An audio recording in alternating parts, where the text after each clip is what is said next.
My name is Eli. I used to dread reading out loud in class.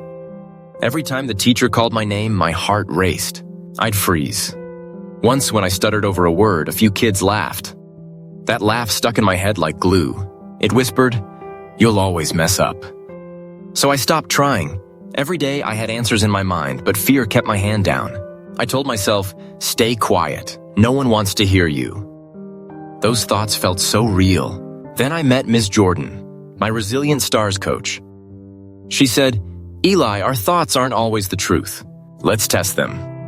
We practiced self-awareness. I learned to notice when that voice of fear showed up. Then I learned reframing.